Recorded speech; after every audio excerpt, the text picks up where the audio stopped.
Mr.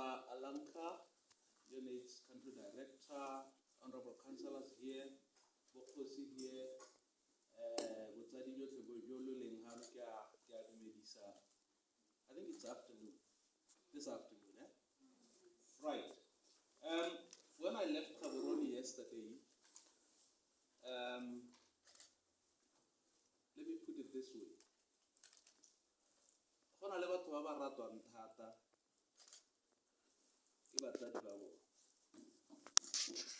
Gaborone yesterday, I received a call from a parent to some of you here who told me that I should make sure that I greet her kids who will be attending this forum. And these kids are none other than Natasha. Why are you Natasha? Aha. The other one is Nono Simon. Aha. I'm doing this so that when you get asked, you will tell your parent that indeed I did talk to this, the fact that and I look forward to interacting with yourselves and the rest of you, by the way, when we break for meals. Mr. Malvia, thank you very much for the kind remarks. In fact, when I was asked a while ago that I'm going to be asked to make some remarks, in my head, I knew what I was going to say.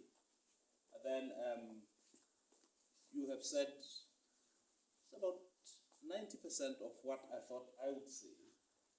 I really appreciate the fact that we did it that way, because it shows for the message is the same. However, I just want to emphasize one or two issues on the Bias 5 preliminary results. Remember that we conducted the Botswana AIDS Impact Survey last year, and the preliminary results were released in December last year. And this is what they are showing, that for the age category of 15 to 64 years, the prevalence is 20.8%.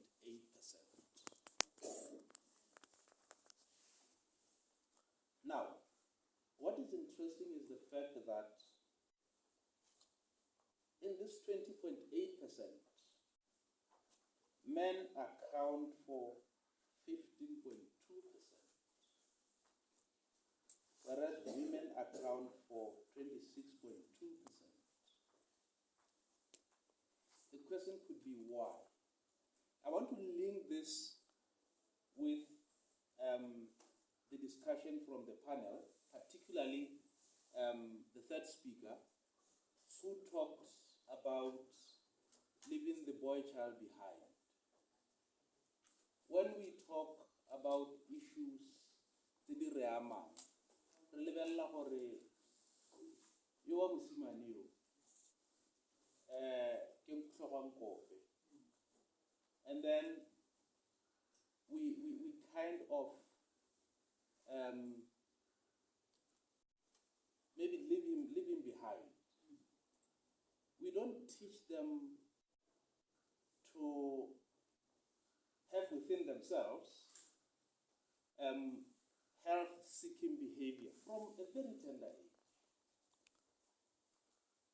We kind of inculcate in them that when you get hurt, it will heal. You don't have to show emotion. Don't run to mommy to say, "Mommy, I got hurt here, can you take me to the hospital?" We even go to the extent of telling them that if you go to the hospital, chances are you are going to be injected. But as for their sisters, should anything happen to them, yes, we will make sure Now, as we grow,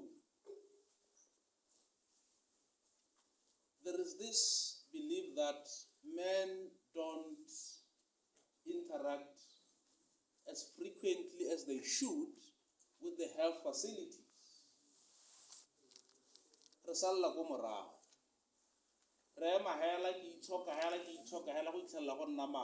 when I visit. But as for Bomme, they interact more frequently with the health facilities. Chances are this disparity could be as a result of that. So we need to now focus more effort in getting men to access health facilities. At NAPA, what we are doing, we are going to put more emphasis on the men's sector. Somebody spoke about men's sector. Men's sector is very important, it's very key, because we are putting together men. We are saying to them, let's self-introspect. Let's decide as men, what is it that we need to do to address the problems that HIV/AIDS, can they be gender-based violence? Because we are said to be the perpetrators. So men's sector is going to look into those issues. The other thing that we are getting from the bias results, which I need to emphasize here, is the fact that the age category of 15 to 24 years, the prevalence is 3.4%. The age category of 25 to 64, the prevalence is 27.3%. The question is, what is going on here? These results are saying to us that the HIV positive population in Botswana is aging. When HIV started in the late 80s, 90s, the prevalence was more skewed towards the younger population. We now see the trend moving towards the older population. And the question is why? This says to us,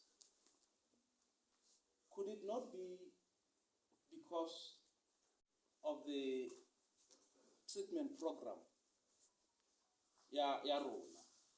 We did talk to issues 95, 95, 95. Let me just put it into a better perspective.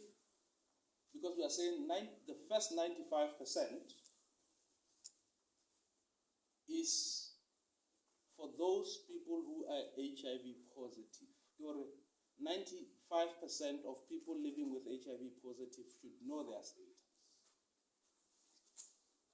And then 95% of those who know their status should enroll or should have enrolled in treatment. And then 95% of those on treatment should be virally suppressed. And what we are getting from the results, 95.1%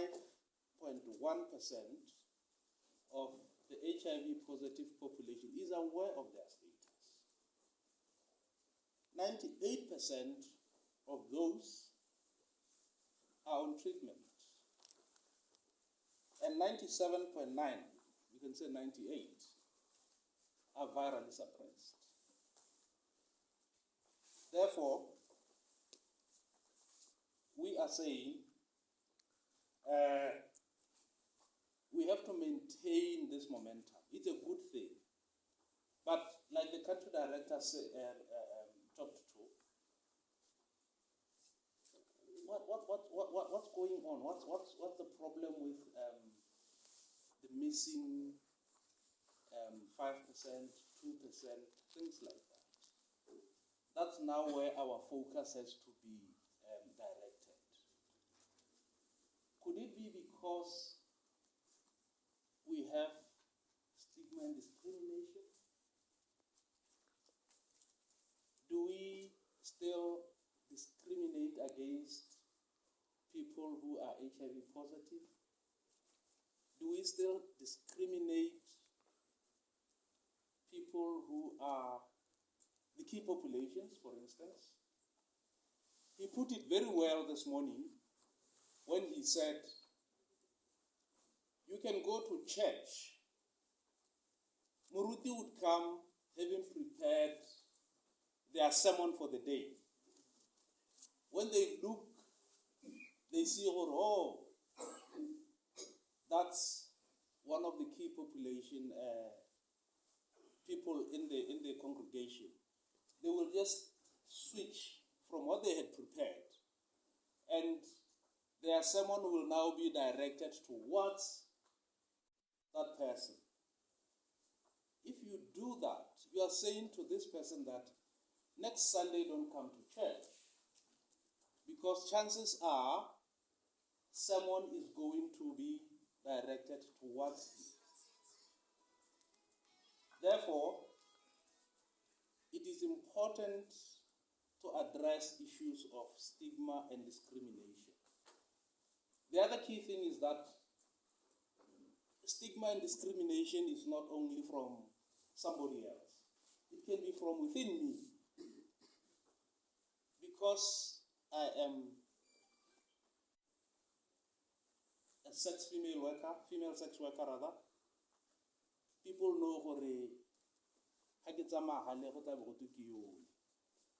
then I hide. It's about hospital to access health services because they will say you. Let's just get away from that. And for the community, for the rest of the community, we have to make sure that we inculcate in them that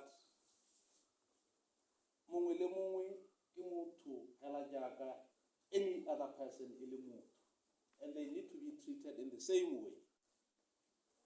Why do you judge? Who said people should turn themselves into gods? The key thing is, when we are talking about issues of HIV and AIDS, let's throw away the issues of morality, because people will be talking about, no, it's moral, it's not that. And I'm saying this because I think it was last month or 3 weeks back, Moduma FM. I don't know how many of you listened. How many of you listened to that? Duma FM. And they were talking of inclusiveness.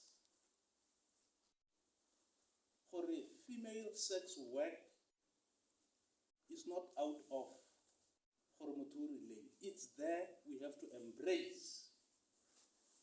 And then let's call. Oh my God, you could have listened to that. No, baruti bao barile. Why do we have to go to that extent? So that says to us, we have a lot to do to change the mindset of Botswana. And once we get to that, that's when we can see the cases going down of new HIV and AIDS. Let me just conclude by indicating that somebody talked to the issue of, back in the days, government was not implementing. But today we see government implementing, government ministers implementing. Yes, that could be true. But the truth is that particularly on issues of HIV and AIDS and non-communicable diseases. We are trying our level best to implement our programs through our civil society organization partners. Because these are the people who know where people are. As government, we don't know. As government, I will come with a BX to your home, to your house, and you will just choose not to talk to me because you don't know if I am coming to arrest or to do this and that. But the CSOs, the civil society organizations, the NGOs, the CBOs, these are the people who know who needs what. That is why right now at NAPA, this financial year, we have disbursed an amount of 75.8 million pula to civil society organizations so that they can reach out to Botswana. And reaching out, okay, maybe I'm not putting it well to say to Botswana, to the community. People that we term non-citizens who have to access health services. Let me indicate for us as NAPA and Bonella in particular, we have an agreement should anyone who is a non-citizen who goes into a health facility and then they get kicked out, they should report to Bonella. Then Bonella will come and tell us, or facility X is doing this to non-citizens. And then we'll see how to address that. So basically, these are some of the things that government is committed to doing so that we address the problems that are out there. I think having said that, let me thank you very much for your attention.